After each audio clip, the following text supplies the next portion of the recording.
Welcome to Next Up, Nexters. I'm Mark Halperin. Glad for you to have joined us yet again by land, by sea, and by air. It's Tuesday. You know what that means. It's time for another episode of the program Next Up. Glad to have you here. I am Mark Halperin, editor-in-chief of the live interactive video platform Two-Way, host of this program, where I bring you all of my exclusive reporting, my analysis of all the top stories, great guests, and as always, a focus on what is coming next up. In a moment, we're going to talk to Charlie Kirk, founder and CEO of Turning Point USA. He's been a guest here before. I sometimes appear on his program, The Charlie Kirk Show. We're going to run the gamut, cross the waterfront, from A to B to C to Z with Charlie. Looking forward to that. But first, my reported monologue on what's caught my eye this week, which is this question about running for president. There's so much news right now. I got to tell you, I was thinking about what to talk to you about. There's so much. There's this latest report about Israel hitting in Qatar some alleged Hamas leadership.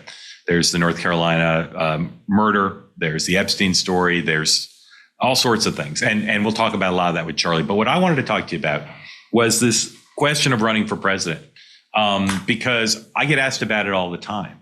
Who's going to run? Who's going to win? Particularly on the Democratic side, because as you know, I think on the Republican side, unless something changes, it's going to be J.D. Vance. And I'm a specialist in covering presidential campaigns. It's been my focus in my career. And when people say it's too early, you know, we don't even know who's going to run. Well, we don't know who's going to run, but it's not too early, because I believe that while there's a chance that someone who's not currently talked about at all or very much will be the Democratic nominee for president, there's a lot of people talked about now who I think will be significant players in what should be a pretty wide open contest. We've never had a race quite like this. And what strikes me a lot about what's going on now is an ignorance about what is arguably about the most important thing to determine who's going to win, which is who can run the gamut. Running for president's unlike anything else. It's not like running for senator or governor or being a business leader or being in the military. There's a level of scrutiny. And of course, in the age in which we live, the scrutiny is different than it's ever been, because on digital, there are no barriers to entry. People can go online and say whatever they want. What often is discussed with these candidates is who's got the record, who's got the charisma, who's got the hang factor, who's got the vulnerabilities in terms of their public record. And all that's not unimportant. Who's got the ideas matters too. And we'll talk a lot together between now and the election about who's got a great chance, whose chances of winning are really definable. But I will say this, what I want to talk to you about today, based on my conversations over years, but also this past week and over the weekend with experienced folks in both parties about running for president. The factor that I think people don't take into account is the ability to withstand the onslaught, to run the gauntlet, to get through the meat grinder, whatever metaphor you want to use. And I think a mistake people are making now when they say, well, so-and-so has this stuff in their background that we know about, leave aside what we don't know. And they say, well, they'll survive it. Maybe that would have killed a candidacy in the past, but they'll survive it because look at what Donald Trump survived. If Donald Trump could survive January 6th and impeachment and the indictments and Access Hollywood, well, if he could survive that, the rules have changed. In the modern era, you can defend yourself using social media. You can change the subject. I think it's a mistake. And I saw this mistake occur on the other side with Bill Clinton. After Bill Clinton survived charges about draft dodging, Gennifer Flowers, impeachment of his own, I heard people say, well, the rules are changed forever. The rules are changed forever because if Bill Clinton could survive that stuff, anybody could. Well, here's what I'm here to tell you. And this applies as I think about, to some extent, J.D. Vance, but certainly as I think about these Democratic presidential prospects. It's not the same to say Bill Clinton could survive it or Donald Trump could survive it and anybody else could survive it. Now, you look at people like Barack Obama and George Bush, they survived stuff too. But there's a certain quality about Bill Clinton and Donald Trump that I've never seen in anybody else I've covered. And the question is, how much can you survive and how do you survive it? And I have studied closely those two guys. Bill Clinton was the first presidential candidate I ever covered full time. I covered Donald Trump as closely as I've ever covered anyone who's run for president or who's been president. And I can't find a great explanation for what's different about them There's something different about them, but defining it, part of it's tactical. They're able to think about the politics of it in a very complex manner. The coalition politics, their base, the media, the news cycle, what could diffuse the bomb. They're extraordinary at it, but some of it is not explainable. There's no human way to put it out. So I want you to look first at Bill Clinton, and certainly not the only controversies he faced, but here are some of the things, kind of a greatest or worst hits of the things Bill Clinton survived that I don't believe most mortal politicians, or maybe anyone but Donald Trump, could barrel through. I will start by explaining why I came forward to tell my story about my affair with Governor Bill Clinton. I quite simply was afraid. When I heard Bill describe our relationship as an absolute total lie, I knew what my decision should be. Who is Gennifer Flowers? You know her. Oh, yes. How do you know her? How would you describe your relationship? Very limited, but until this, friendly, but limited. She was an acquaintance, I would say a friendly acquaintance. She's alleging, and is described in some detail in a supermarket tabloid, which she calls a 12-year affair with you. That allegation is false. Today's New York Times raises questions about a real estate venture involving Governor Clinton, his wife Hillary, and the owner of an Arkansas savings and loan. This week, the Whitewater Special Prosecutor, Mr. Starr, got a federal judge to extend the life of that grand jury looking into the Whitewater case. He says there's extensive evidence of obstruction of justice. If, as you say, there is nothing there, Mr. President, how can so many reputable, respected professionals keep pressing on with this? Well, that's your characterization, not mine.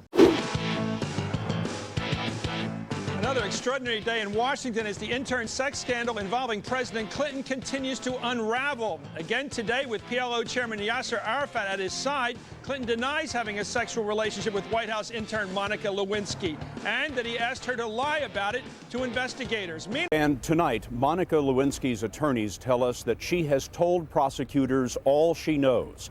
They describe what they call a complete account of her relationship with President Clinton. I want you to listen to me. I'm going to say this again. I did not have sexual relations with that woman, Miss Lewinsky. I never told anybody to lie, not a single time, never. In the wake of the unprecedented vote against an elected president, Mr. Clinton vows to continue doing the work of the American people. It's what I've tried to do for 6 years. It's what I intend to do for 2 more. Until the last hour of the last day of my term. That is a skillful guy. That is a guy who understands. Now, he had around him very skillful people who understood all the same things about the news cycle, who understood the complexities of how to walk through fire.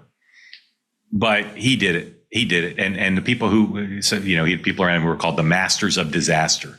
He had them in the 92 presidential campaign, people like James Carville, Paul Begala, George Stephanopoulos. He had them in the White House, people like Chris Lehane, Mark Fabiani, others. These folks knew how to be supporting players in these extraordinary Houdini acts, escape acts of survival. But it was Clinton and his instinct for what the traffic would bear. And as I said, after Clinton's presidency, even during it, people said, well, Anybody now in this new age can use the same tools. It's just not the case. And saw the same thing with Donald Trump.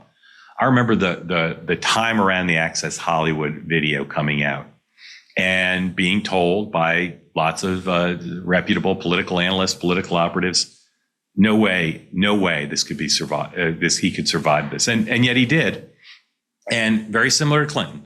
The breathless reporting about how politically, existentially damaging this was, and then Trump's capacity to respond. Here are those moments. This 2005 Access Hollywood clip leaked to the Washington Post is blowing up the door on Donald Trump's history of lewd commentary towards some women. I've never said I'm a perfect person, nor pretended to be someone that I'm not. I've said and done things I regret, and the words released today on this more than a decade-old video are one of them. You called what you said locker room banter. You described kissing women without consent, grabbing their genitals. That is sexual assault. You bragged that you have sexually assaulted women. Do you understand that? No, I didn't say that at all. I don't think you understood what was said. Nobody has more respect for women than I do. Tonight, the historic moment in the House, voting along party lines to impeach President Trump. He's called it a witch hunt, a coup, a fraud, and a scam. You're talking about the witch hunt? Is that what you mean? Is that what you're talking about? I hear it's a joke. I haven't watched. Donald Trump, the 45th president of the United States, has vowed not to concede at this point. Here, we're going to walk down to the Capitol because you'll never take back our country with weakness. You have to show strength and you have to be strong. U.S. Capitol has been placed on lockdown as angry protesters surround the building. He is Donald Trump about to become the first president in our nation's history to be impeached for the second time. Is there anything you regret about what you did on that day? You just said a thing that isn't covered. Peacefully and patriotically, I said during my speech, not later on.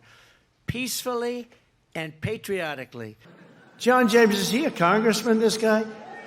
Ladies and gentlemen, I am going to start the impeachment of Donald Trump. What the hell did I do? Here we go again. They want to impeach me. This lunatic. So Trump and Clinton, special cases. Now, when I hear in particular people float as presidential candidates, business leaders or entertainers who have or military officials who have never run for public office before, for them, the degree of difficulty is even more. It's not that Trump had never been in politics and therefore anyone in politics could do this and survive the scrutiny. It's that Trump's special, like Clinton, the only two people I've ever covered who can handle this. And as I have, including this past week, talking to people around some of the leading potential presidential candidates, I'm not a gossip monger. I'm not trying to stir things up, make the pot hotter and more bubbly. But I am looking at what we know about each of these folks. All of them have something publicly known. Some have quite a bit. It's rarely discussed now. And in the minds of these candidates and their people around them, there's kind of two schools of thought. One is, well, we've been through it. These allegations about my military record, or these allegations about my past personal life, or these allegations about my business dealings or political controversies, we've been through it. And so it asked and answered. But that's a naive attitude, because you take some of these things, whether they were sort of known or very known, they're in a different context in when somebody's running for president. And then the second school of thought says, running for president's tough. We need to be ready. But being ready means doing the tough stuff, which presidential campaigns talk about and rarely do well, which is you hire your own opposition research team to go after your record, and you cooperate with them. You don't just let them Google around and use ChatGPT to say, what's controversial about potential candidate X. You hand over documents, you make yourself, your family, your associates available. It's rarely done at the level it needs to be done. And most of these big controversies that come out, unknown to the people around the candidate. And sometimes the candidate doesn't even remember them. Donald Trump, in the case of the Access Hollywood tape, he didn't really, I don't think, have a concrete recollection of the event, but he certainly didn't know it had been recorded. This occurred, between official tapings, but somebody was rolling video and audio and got some of those conversations. So these campaigns, these candidates, are looking to enter the race and focus on anything but this. Very unpleasant for either the candidate, the candidate's family, for the people around the candidate. Very unpleasant to focus on. But I've started to have the conversations to say, not the only thing I ask, but I've started to have the conversations. What do you know about this? What are you going to do about this? What else is there? And what I'm finding so far is a fair amount of naivete, a fair amount of we've been through it. And the other old standby, Trump and Clinton got through it. We can get through it. What Trump and Clinton walked through was so much worse than anything I've done, speaking as a candidate, or my candidate's done, speaking as a staffer. And I'll say again, if you're not Trump and Clinton, and I don't see anybody out there thinking of running, including J.D. Vance or any of the Democrats, who have that magical ability, who have the capacity to use their sixth sense and their extraordinary understanding of how news works, how information flows to diffuse situations. It's an incredible case study, one by one. You look at the controversies that have brought down other politicians, whether they're running for president or just in some other office. And I always imagine, what would Clinton do if he were in that situation? What would Trump do? And usually I have a pretty good guess about sort of the route they would take, maybe not the absolute specifics, 1, 2, 3, 4 of what they do, but the level at which you need to play. Because remember, if this stuff happens in the context of a nomination fight, not in a general election, you're going to be gone after by at least three groups. You're going to be going after by the media, by the other party, and by people in your own party who want to bring you down. And not a surprise, most of the scrutiny, most of these crucible moments occur for folks who are the front runners or amongst the front runners who have a good chance to be the nomination. People don't waste time dropping opposition research, which is where most of these stories come from, on people who aren't going anywhere. Often when a politician is attacked, they say, well, I must be doing something right, otherwise they wouldn't be coming after me. They don't shoot at you if you're not over the target, is a popular way of saying it these days. It's not always true, but it's generally true in presidential campaigns. And so what we're looking at now, think about Gavin Newsom, Wes Moore, Beshear of Kentucky. Those are three guys talked about as much or more than anybody else. And the focus in the Democratic Party continues to be on the senators, on the governors rather than senators or anybody else. There's some others who do get talked about, but take those three governors. All three of them have controversies. Go in ChatGPT, put in get Governor Newsom controversy. You can read about some stuff, but there's a second category. There are things that won't come up in a search, but are widely discussed by political elites of both parties. I'm not going to talk about them today. Wouldn't be the right thing to do. But for almost any of these candidates, there's the category of things that, quote unquote, everybody who's in state capital in Kentucky or Sacramento or a state capital in Maryland, everybody knows, everybody talks about them. And then there's the third category. Nobody knows. And as I said before, sometimes even the candidate doesn't know. That's the category that not going to be engaged right now. You take J.D. Vance. If J.D. Vance runs and has a nomination fight, what will the controversies be? Sometimes they're about policy, but most policy controversies you can get through, right? Or J.D. Vance said a lot of bad things about Donald Trump, and a lot of those are known. I bet you there are more that have never come out. Will that matter, given that he's already been reported to have said and acknowledged saying some pretty bad things about Donald Trump? But I think for Vance, the bigger danger would lie if he is the nominee in the general election. And how do I appraise his skills? I think he's going to have around him a team that knows the playbook, that has studied Clinton and Trump and others, and knows whether it's Trump's tactic of just saying the sky is not blue. It's a hoax to say the sky is blue, or it's the fake media saying the sky is blue, or to change the subject to something else. Bill Clinton, one of his most effective things is he would say, when they bring up things from his record in the past, he'd say, my opponents want this election to be about my yesterdays. I want it to be about your family's tomorrows. Pretty good line, but that was a line that illuminated and illustrated a larger tactic, which is whatever the controversy is, unless you killed somebody, you can always say as a candidate, more important to talk about the real lives of real people than controversies from my past, accused of being something done by your political opponents. Possible, but you got to be skillful at it. And as I said, there's something about Trump and Clinton that allow them to do it. I get asked all the time by people, why can't others just copy it? Why can't you study it and copy it? And I say the same thing about giving a great speech. Trump and Clinton, in addition to being masters of Houdini-like escapes, they both could give really entertaining speeches. And I used to love watching other potential candidates, if they were at an event with Clinton or Trump, whether they were running against them or thinking about running for president in the future. I always loved watching them watch Clinton and Trump give speeches. And you can see them trying to process, what is it? What is it that they do? Like, why can't I do that? And the answer is, it's not something you can necessarily copy or learn or borrow. There's just something about their capacity to do that. And I think the capacity to escape from these politically perilous situations is even more inexplicable. It's even harder to understand how to borrow it, copy it, mirror it. So again, the folks who are thinking of running in 2028, some of them have run for big offices. A few, like Pete Buttigieg, or maybe Amy Klobuchar, they've run for president before. But no one who's running has gotten to that final part of the process where it's down, a nomination fight down to just a couple people, and where the pressure's really on, and where the scrutiny comes. Buttigieg, another great example, ran for president, had some success. I guarantee you there's stuff, not just from his time in the last few years since he left office, where who knows exactly what things he might have done, but his time as Secretary of Transportation, his time before that. And as I've talked to these campaigns in waiting, they're not formal campaigns yet. Generally, when I ask them about this stuff, not always, but often they'll say, well, what should we be doing?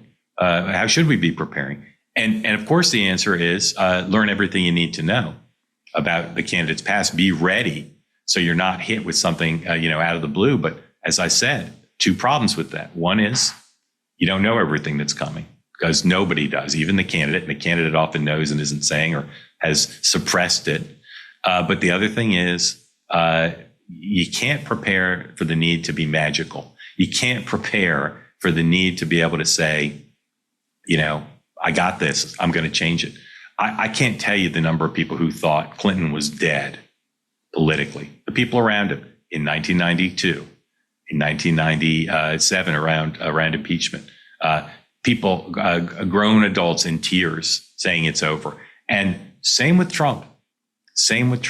And yet when they start to survive some of these things, when they walk through the hailfire of bullets, when they emerge on the other side, not just living, but stronger for having done the politically impossible, that's when the myth grows. That's when the staff is confident.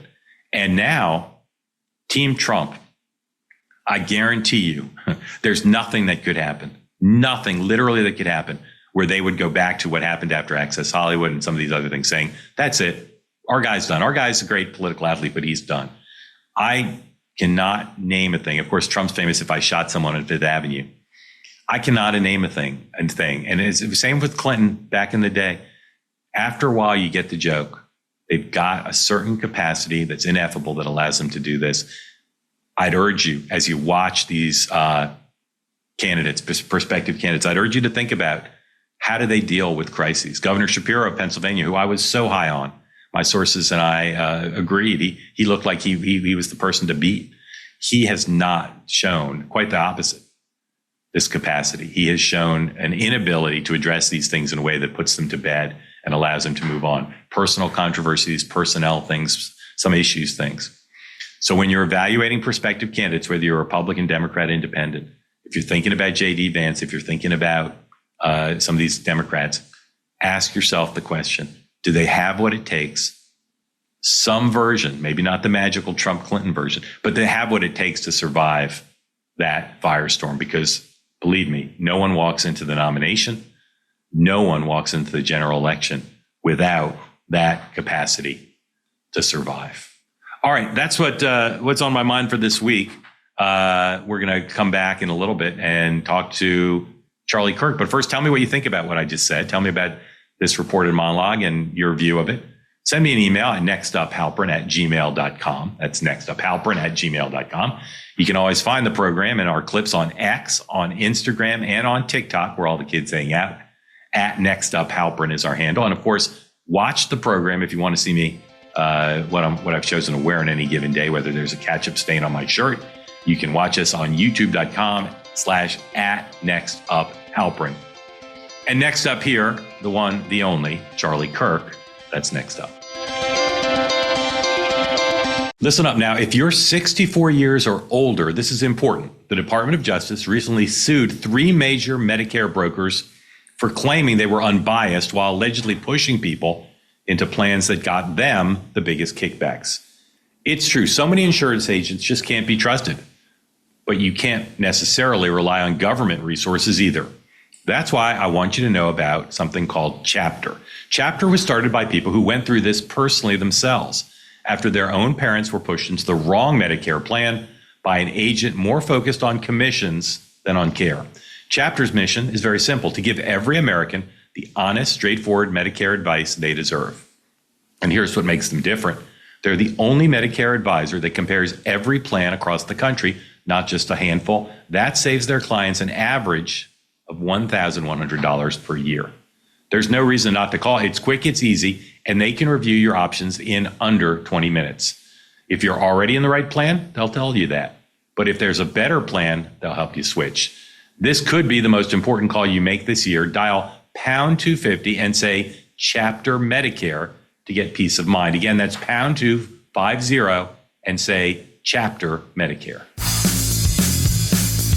All right, next up, the Globetrotter, the man who founded his organization. Why are you laughing at that? Don't laugh at the intro. He's the founder and CEO of Turning Point USA. I was curious what you were going to say, but sorry, keep going. So that's hilarious. He's the host of the Charlie Kirk Show. He's going to be on the road, as I am, later this year with Megyn Kelly on her worldwide, really U.S. tour. Charlie Kirk, the eponymous host.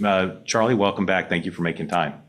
Thank you. Yes, not the Harlem Globetrotters, but the Arizona Globetrotters. No. We're starting. Yeah. Where, as much as you're comfortable, tell people where you went and how it was. Yeah. No. I was invited to speak at a event in Korea and Japan. I've never been to Asia, and I've always kind of made excuses for not being able to go to Asia.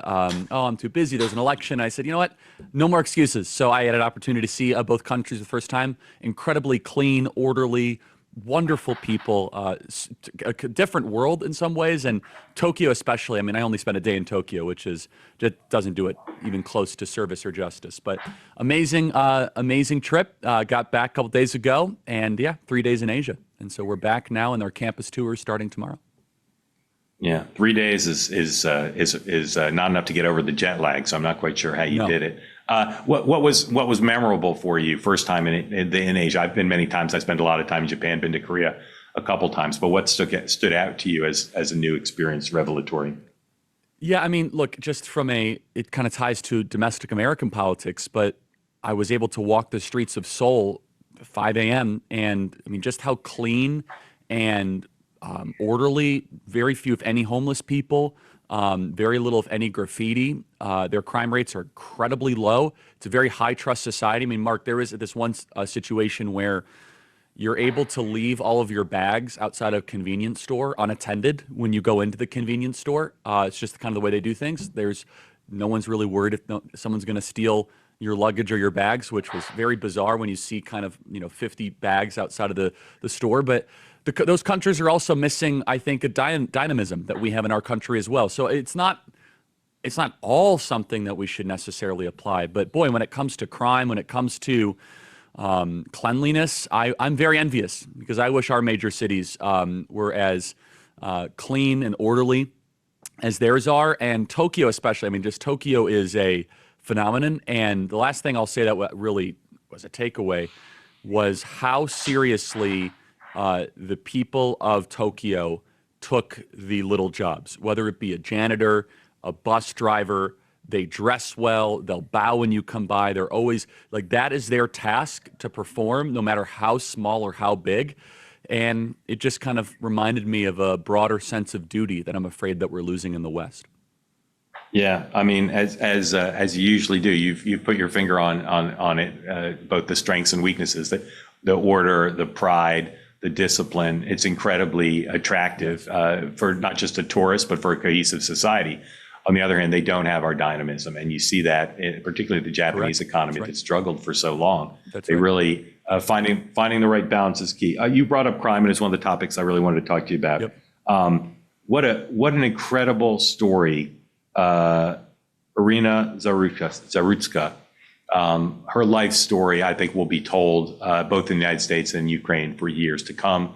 To this country from a war-torn nation, and to be senselessly and brutally killed here is epic and tragic. And The personal piece of it is obviously most important, but there are a lot of bigger themes here, and I've been talking about them on Two-Way and in my writing. What do you think the importance of this story is most fundamentally? Well, it's multi-faceted. First of which, we covered this story a couple weeks ago when it first happened. This is important for your audience to know that this is not a couple days old story. It's a couple weeks old. It's just that the footage was released recently. And the footage was so grotesque, and because a lot of people were wondering when the story came out, was there a struggle?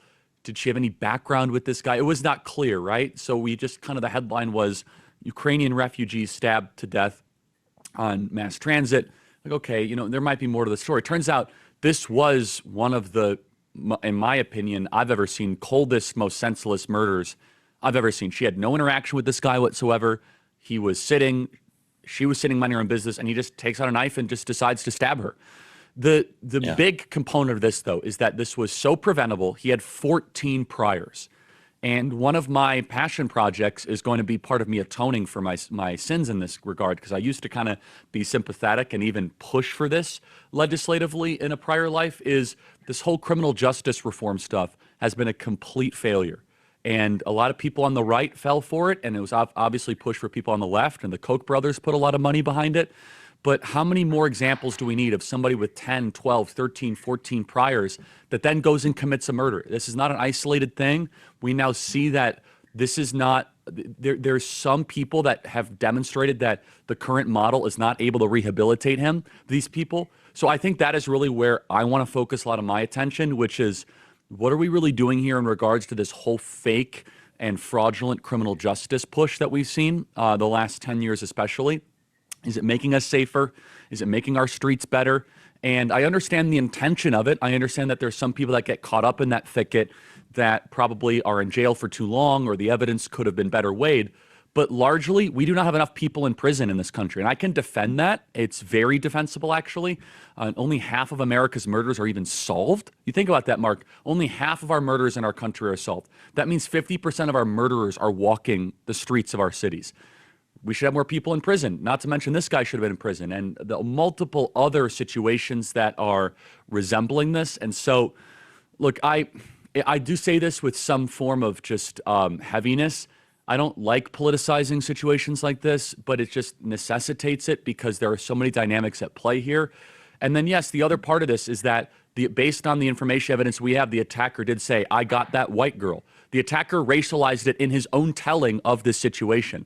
And we all know this. Any honest observer of your program knows this, including Van Jones even knows this deep down, which is that, of course, if a random white person on a subway took out a knife and stabbed a black girl senselessly to death, there would be massive media coverage. There would be policy changes. There would be people having to apologize for this. We saw this in George Floyd, and yet, for whatever reason, this situation has not garnered even a fraction of that kind of outrage or backlash. There's a lot there, Mark, we can explore. But I think there's many implications to this tragic and terrible story. Yeah, you've laid out some of the most important things. You also referenced Van Jones, a nice guy at CNN, commentator he is there. Pleasant, actually. Yeah, I agree with you. He is. Let's listen to what you referenced, which is Van Jones on CNN talking about Charlie. That's the part that I think he's almost giving away the game, and it's sad to see a lot of people going along with it. And for Charlie Kirk to say, we know he did it because she's white, when there's no evidence of that, it's just pure race mongering, hate mongering. It's hurt people. What happened was horrible, but it becomes an opportunity for people to jump on bandwagons. And then for someone like Charlie Kirk, he should be ashamed of himself. No one mentioned the word race, white, black, or anything except him. Okay. So Charlie, leaving us, there's so much there. Go ahead. There's a lot. Well, first of all, I never said what he said. I said. I never said what he said. I said ever. Okay, so this is just a game of cable TV telephone. So I'm going to grant him a little bit of grace, which is that he thinks that I said something because Abby Phillips think I said something.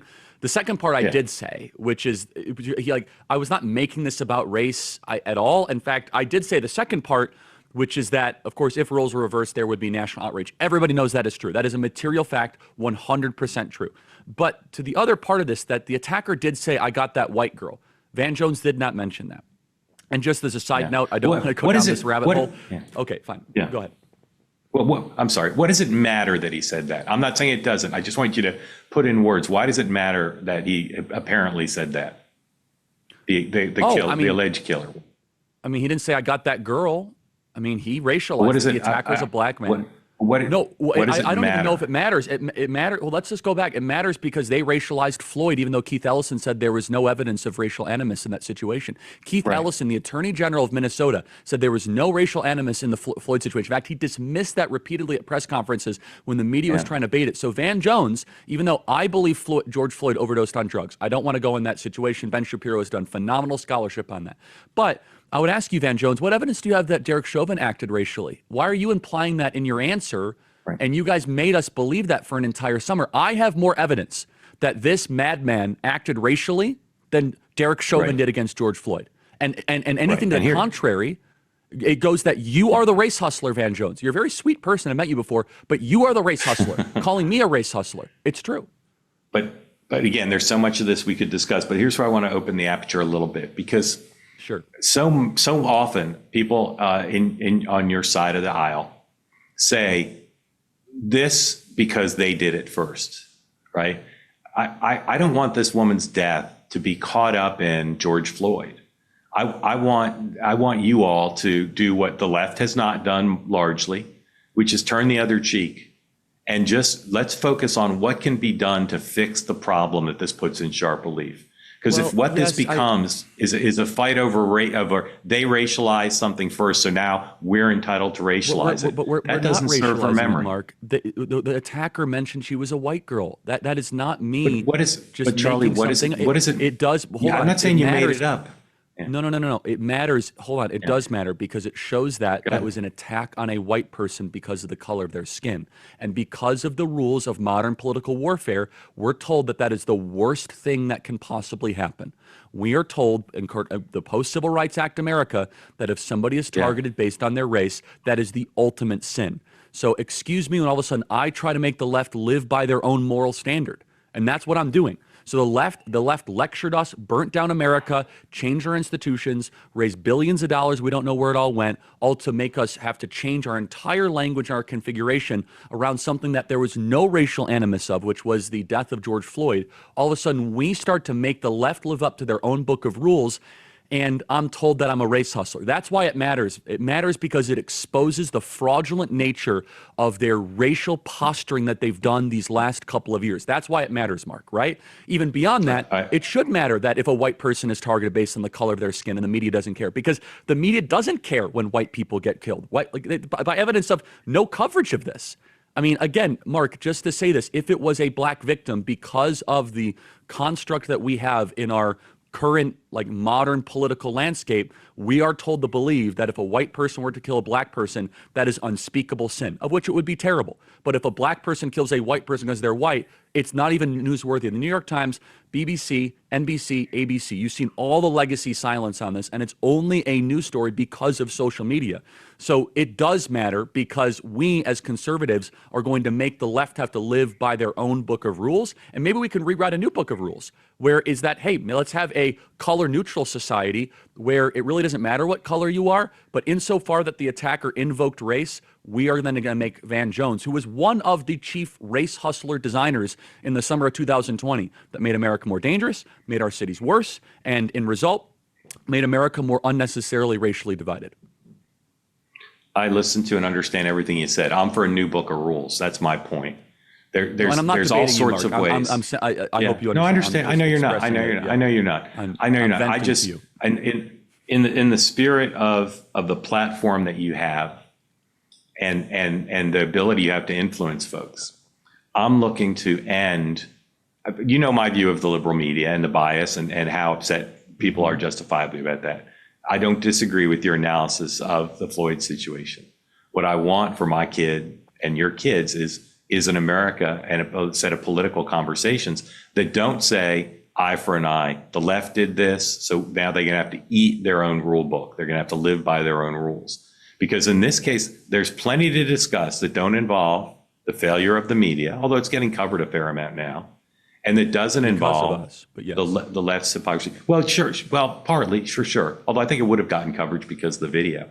But I want a new set of rules that says what you started with, which is, do we need new judges? Do we need new laws? Do we need what could have prevented her death? Sure. And that's where I want the focus to be. But let me challenge you one last time. Until we break the left's book of rules, we will not be able to get policy changes because their book of rules gave us these bad policies, Mark. Let's just be clear. Their book of rules is why they allow these repeat offenders. That George Floyd Criminal Justice Act that Van Jones was peddling would have put more violent criminals on the streets. They're the ones that want, very pacified prison reform or criminal justice reform. So what I'm getting at, though, is that it's important that if we are to rewrite the new book of rules, we must publicly put those book of rules on trial, of which I am doing. And it's working because it's indefensible, because they set the standard and they are in control of so much of the configuration of how these things are framed. So I agree. So what do those new books of rules mean? We need 3 strike laws back. And if you happen to attack a random person violently, prison for the rest of your life. End of story. Like if you just happen to randomly attack a person by the side of your street, we need more judges. We should not be releasing repeat offenders on the street. And I think we need to have the moral clarity and courage to push back against this propaganda that, we have too many people in prison. We do not have enough people in prison, period, hard stop. We're a violent country. It's not a good thing. It's something that Japan is not and South Korea is not, to kind of tie this all together. And since we are a violent country, we need more prisoners and we need more prisons. And until we're willing to swallow that pill and say that, we're going to keep on having situations like this happen.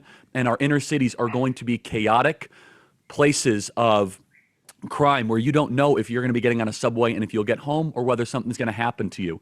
There's a lot more to unpack here, Mark, but just to summarize, if we are to write a new book of rules, you must first upend the current one, which is dominant, which was ushered in post George Floyd. I want to see that gone, that new book of rules, though. I'm happy to have that conversation with anybody. I don't think Van Jones actually would agree, or whomever on the side, because they'll always say it's systemic. It's because they don't have money. It's a thing of poverty. We don't know why this thing did it. Van Jones, it is more important to say, or whomever, the question of what are we going to do when the people do this? And if you are more on the side of, well, we need to have compassion for the assailant, how about compassion for Irina Zarutska and the potential Irina Zarutska? That is why I, on the MAGA right, and this is where it plays in politically, and I think your audience will like it, we are becoming harsher and harder on crime. It's very popular with the American people. And we're kind of finally exorcising the demons of our libertarian past and getting back to our true conservative roots.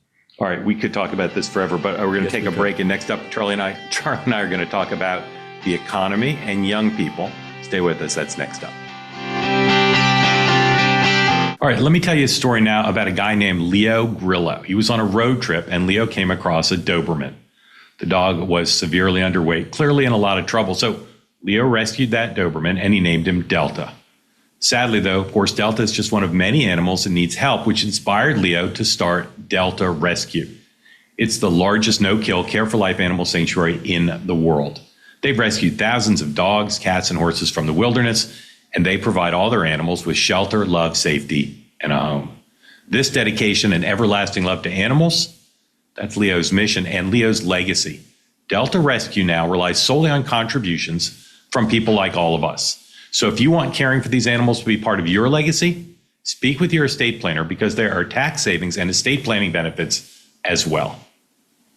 You can grow your estate while letting your love for animals live well into the future. Check out now the estate planning tab on their website to learn more and to speak with an advisor there. We call a dog man's best friend for a reason. You can help those who need it most. It's a great thing to do. So please visit deltarescue.org today to learn more. Again, that's deltarescue.org. All right, back more next up with Charlie Kirk. Charlie, there's been economic data that's not great. I know you follow that closely. And there's this new NBC poll that shows young men generally more favorably disposed towards Donald Trump and his policies than young women. And I want to talk about kind of the intersection of those two. How are you feeling about the economy, and what are you hearing from the young people you talk to about how they're feeling about it? Yeah, I feel pretty good. I mean, our campus tour is about to kick off in a couple days, so I'll have a better answer for you in the coming weeks. I mean, look, the president knows this, that he still has a lot of work to do with young people. I think that we're in a much better spot than we were a year ago. I could tell you, Mark, undoubtedly, talking to CEOs, businessmen, investors, and even international folks, the psychology of the American economy is far better. And so much of what happens in business is just psychology. Do you think we're doing better? Do you think that this is a better pro-business environment? I actually haven't had a chance to dive into those economic numbers. I was, as you know, traveling, so I'm going to have to do that. I was told that they weren't as good as they could have been, but I'm not going to be able to comment on that. I will say, though, that there are a couple fundamental problems that I know the president wants to solve, and I think he has to solve. Homeownership for young people is number one, cost of living, and then also just restoring this idea of the American way of life, which is fundamentally meritocratic, which is that if I work hard and play by the rules, I can materially and financially and socially ascend in this country. What we are seeing happen is more and more political and economic nihilism. I think we're going to be able to cut that off at the pass, but it is a race against the clock. And I've said this publicly, is that you have kind of two competing economic visions, of which I think the Democrat Party, they're going to stumble upon themselves, but they're eventually going to end up in this mold. And you and I have talked about this before on my podcast, Mark, which is you have MAGA, pretty clear what we believe, right? We believe in America First agenda, but we're generally, fair. We believe in markets with proper restraints, and we like entrepreneurship, private property rights. On the other side, you have Mamdani, and you have this idea of mass economic restructuring, kind of bitter resentment, and he is kind of a, more polished version on a city level of confiscatory economic policy. It's very alluring. It's very attractive, especially to a generation that owns nothing, that is renting endlessly. And so all this to say, Mark, that there's going to be kind of a fork in the road politically and philosophically over the next couple of years. So I'll have a better idea of where young people are feeling in the next couple of days, next couple of weeks.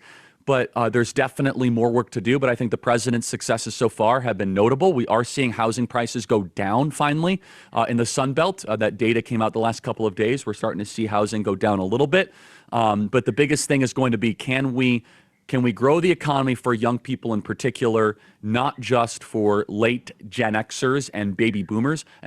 So I have a lot more to say on that. As you know, I've been pretty non-political on this, saying that this is an issue that transcends political lines and it's of civilizational import. Right. Should young people look to Washington, to look to the Trump administration to help the economy, or should they just be thinking about the private sector? I mean, both. I think that, I think the One Big Beautiful Bill has some very compelling provisions that are going to help young people. But I say this regardless if it's Joe Biden, Kamala Harris, or Donald Trump in the White House, you should always be looking towards your own agency for your own success, right? Meaning that it's your own capacity to save, it's your own capacity to invest and to see a better future, not a politician, regardless of who's in there. But I think that we're going to see a major economic boom at some time during this presidency. I think there's a pent-up need and desire for this. And as bad as people want to say the economy, we are so much better than our peers and our competitors. We are seeing, and we're going to see trillions of dollars of capital invested in this country. And look, also the other component of this, though, is that we are trying to reverse a couple years of massive deficit spending, of unnecessary inflation, and trying to get back towards a private sector economic growth model. So, but my number one thing that I'm looking at is, can we increase the amount of home ownership for young people in America? It's the number one thing that I'm most concerned about. Yeah, and the president and the Treasury Secretary are concerned about it and are talking about it. Do you have any thoughts on what they might do or what they should do to deal with home ownership? Well, I think deportations help because you're limiting the supply of people that will potentially be able to go into housing. I also think that you need to build more homes. So there's a little bit of debate amongst this, which is, will lowering interest rates actually lower housing prices? You could look at it either way. So interest rates will probably release a lot of buyers, and that will increase housing prices. However, developers, especially mass developers that are developing thousands of homes, are almost always borrowing. I mean, they're not putting up all their money in as equity. So lower interest rates will probably increase the supply longer term. I am willing to endorse some radical ideas, going to as far as, is it time for a new social compact piece of legislation, the same way that we did this for veterans after World War II, because this generation has been so battered, treated so terribly when it comes to economics. Everything is more expensive. Everything is out of reach. First-time home buyer 10 years ago was 30. Now it's 39. We have more baby boomers than Gen Zers buying homes. I can go through all the numbers. They're not great. And it's not President Trump's fault. A lot of this is an inherited economic multi-decade problem that is just culminating right now. So generally, I have the position that we need pro-free market, pro-freedom solutions towards this. But the other thing is this. I had a private conversation with someone that you would know and that you would recognize, but I won't say his name, multi-billionaire guy who's like, but Charlie, we should just change the philosophy towards a nation of renters. It's better for them. You can move easier. I reject that wholeheartedly. That is a fight that I think is coming, Mark, is that some people on the right are just going to propagandize this, tell us, well, it's the same if you rent as you own. I completely disagree. I think ownership is good for the individual. I think it's good for society. I think it's good for the community. I think it's good for your family. I think it's good to be able to say, I own something. You can't take it away from me. So anyway, that's another, I think, philosophical fight that's going to happen mostly amongst the right. Yeah. You know what that story illustrates is you and I know a lot of billionaires. Some of them aren't that bright.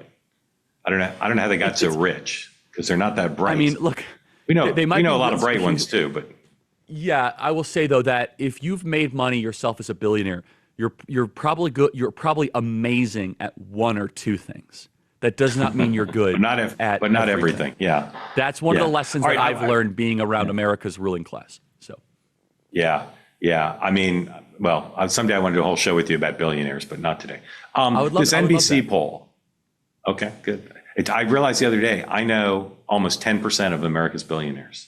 That's feel blessed crazy. Professionally to have had that opportunity. That's you probably amazing. know more than I do. You probably know 20%. Well, I don't There's know like 1,100. There's like 1,100. There's like 1,100, and I know like 100 and something of them. I mean, I've met them, like, whatever. Yeah. Probably some overlap on our list. This NBC poll that shows a clear gap in the poll between female and male support for President Trump and his policies. Does that match with your experience? And if so, why do you think that is? It does. The most interesting part of that poll, though, is actually, and it's not getting as much coverage, women who voted for Trump have equally low prioritization of family formation and having children. Men who voted for Harris, women who voted for Trump, women who voted for Harris all have a low value on having children and getting married. Men who voted for Trump have a high value. I want some sociologists to tell me, has there ever been a time in American history where it's the men who want the children dramatically more than women? I'm curious. I don't know. Maybe you would know, Mark. I think that would be just worth kind of going back in the tickler file of data that we have. Agree. Somebody must know the answer to that. Yeah, please. I was struck by the same. That's right. I was struck by the same thing, and I'll invite you to theorize and speculate. I've got some ideas, but I want to hear yours first. Why would men who voted for Trump feel that way compared to everybody else? They want a traditional way of life. They also are rebelling against all the trash of COVID and they're going to church more, which obviously prioritizes this. They're obviously leaning into religion more. I could do a whole hour-long program on this and to what I think is happening in a way that probably is just nothing more than analysis. But young women in particular, they have, I believe, been sold a mythology. Part of it is true, but mostly a lie, that the 60s and 70s were nothing but oppressive for women. And the most important thing that you must prioritize is your own freedom. That if you don't have the ability to make your own money, that you will be held captive in a marriage. Now, this is not even a controversial thing I'm saying, Mark. I'm simply psychoanalyzing it because after hundreds of conversations, it finally clicked to me that it's not about the stuff that the women want. It's about they wanted the ability to escape or to be able to be self-reliant if they're ever in a relationship that goes south. That's really what this is all about. I don't know if you agree with that or not, but that's been I think there's primary motivator. Yep. All right, here's my equally fact-based speculation. I think people search primarily for two things: for security and for meaning in their lives. And right now, if you're a young male, so many young people, I think over the last couple of decades, when I've asked young people, do you want to have kids? It's the farthest thing from their mind, particularly men.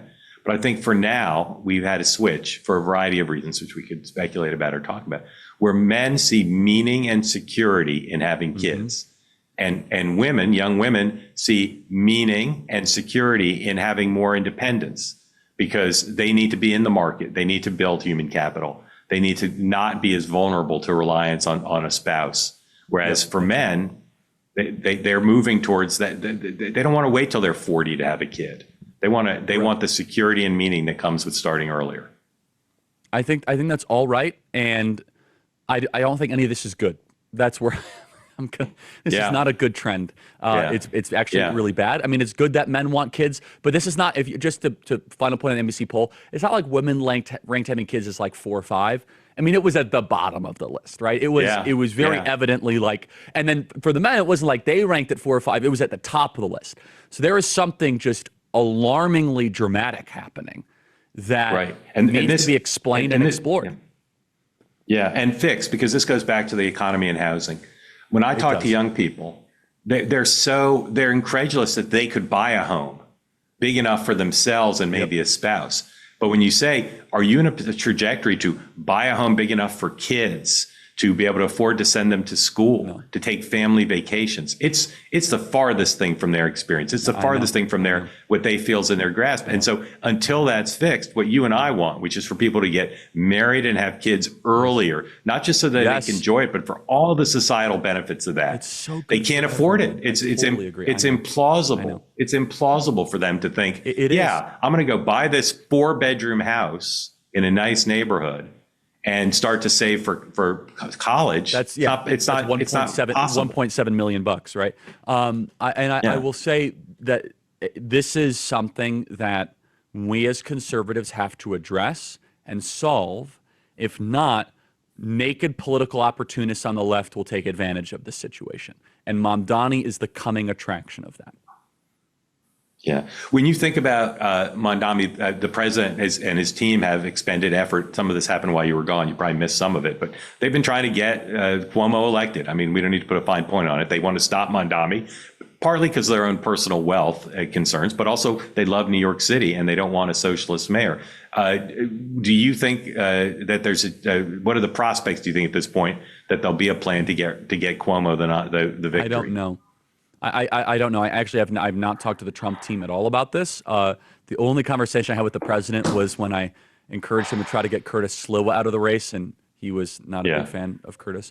He was like, that guy's just a novelty candidate. That was the only conversation I had. It was back in July. So I can't speak for the president or his team. What could you offer Curtis? What could it doesn't matter. Take him on tour with you? All kidding aside, he doesn't want to drop out. B, they have this weird thing, like if you don't run a candidate, then you're not allowed on the ballot the next time. It's like this goofy, weird New York City thing. I don't understand New York City politics. He could stay on the ballot and just say, "Don't vote for me." Of course. He should drop out. That's a no-brainer. It's 15% that would get freed up-ish based on the polling, right? But he's not. He's not looking like that. The whole thing is just a catastrophe, and it looks as if Mamdani is the likely favorite to become the mayor of New York City. Yeah, and at that point, do you agree with the analysts who say he'll be the face of the Democratic Party for a while, and it'll be tough for other Democrats? Probably. I don't know, man. Well, it will be the face, yes, but the tough. I'm trying to warn people: you don't want to run against economic populism properly articulated. I'm telling you that. From the left. Now, thankfully, they're totally insane on trans, crime, and border. So, politically, that's easier to run against. But, man, it takes very little political skill to say, I'm going to take from them to give to you. Vote for me, so I take from them to give to you. It's what I call the dark triad of economics. Vote for me, so I take from them to give to you. I don't want to live in that country, man. And it will replicate itself, especially to kind of complete the circle. You have a generation of people that own nothing and are not happy. They will look for politicians that are kind of in that dark triad of political economics. Vote for me, so I take from them to give to you. Whew. What do you think would happen? I know you're busy, but if I took time and flew up here and you and I went to a Mamdani rally together, what kind of reception do you think you would get there? Like just standing in the crowd? Quite negative. I mean, I wouldn't be able to last 30 seconds. However, all kidding aside, if I could pull off a disguise, I actually would love to go as just a citizen and learn. No, I mean, come up and dress like Serpico. We'll get you. It's summer, but we'll get you like a cap and. I think we should hire a professional costume artist, and I should dress as there's a Halloween pop-up. There's a Halloween pop-up in Greenwich Village. I passed the other day. So come up, we'll get costumed, we'll shoot the whole thing, we'll do a nice gag video. We'll go, yes. We'll go to the rally as like Beavis and Butthead. I don't even want to troll the supporters. Like I actually want. We just want to be present. The same way that people wanted to go to the MAGA rally to learn. I think it's incumbent on us to go and see what is happening in our country and talk to people. Yes, I'm a little worried about how you'd react to the secondhand fumes. That's my concern. Man, I'm telling you, I didn't do well on Bill Maher's show with all that secondhand. Secondhand high is a real thing. You thank Bill Maher for that. Yeah. South Park. Were you a fan of South Park as a boy? Not yes and no. I'll tell you that when I was it was a big deal when I was in like 8th, 9th grade. So I watched a couple episodes. Thinking I'd ever be on South Park was like beyond anything I had on my, even back this summer, I couldn't have imagined it. So. Yeah. So they included you in the new episode. Do you care? They did. I thought it was hilarious. Thrill? I thought it was awesome. I thought it was hilarious. Charlie Kirk featured on South Park. Let's take a look. Watch as Eric Cartman shuts down these woke liberal students. Oh my God, what makes you think you have the right to say what I do with my body? Let me ask you something. If a pregnant woman is killed and the baby dies too, why is the killer charged with a double homicide? Well, because people have different beliefs. It's not about belief, it's about truth. Science confirms life begins at conception. So yes, Jeremiah 1:5 says, before I formed you in the womb, I knew you. But it's just morality that demands we protect the most vulnerable. So let me ask you, when do you think life began? Eric, are you all right in there? Yeah, I'm fine, Mom. I'm just in here master debating. Well, Eric, that's enough. Let's get out of the bathroom. I can't, Mom. I'm master debating to these young college girls. That's very naughty, Eric. Stop it. Mom, I finally got sponsored by a protein powder, so I got a master debate for a couple more hours. Leviticus 9:1-8. Let me alone. It was so funny. A lot of people on the left were mad that I wasn't mad. I thought it was really funny. And, a lot of people are, we have the master debater shirt. It's just kind of, you have to be able to laugh at yourself and don't take yourself so seriously. And honestly, like they captured the essence of like what we kind of do in a very South Parkian way. And, that's a symbol of success. And I think we on the right have to be able to laugh at ourselves better. I've never been so proud of you for all your accomplishments. This to me was like the pinnacle. Grateful to you for making time. I know you're busy and welcome back. I was slightly afraid you would just love Japan so much you'd stay. So I'm honestly relieved. I did love it, and I will be back. But I have a mission to save America, not Japan. Thank you, Mark. Talk to you soon. All right. Thank you, sir. See you on your show soon and on my show, and I'm grateful to you for making time. All right, that is it for today's program. We'll be back. Thank you, sir. We'll be back Thursday, all brand new episode, and that will include something I think you're going to like. We're going to have a debate, the first semi-official 2026 midterm debate.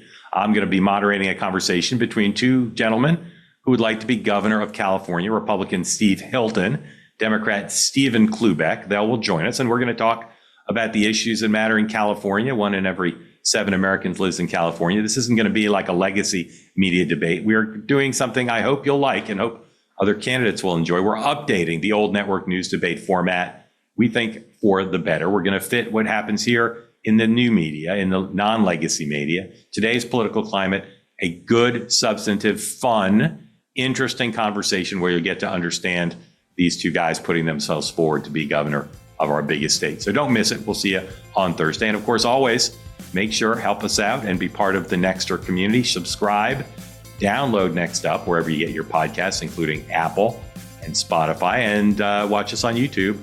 Stay close so you always know what's next up.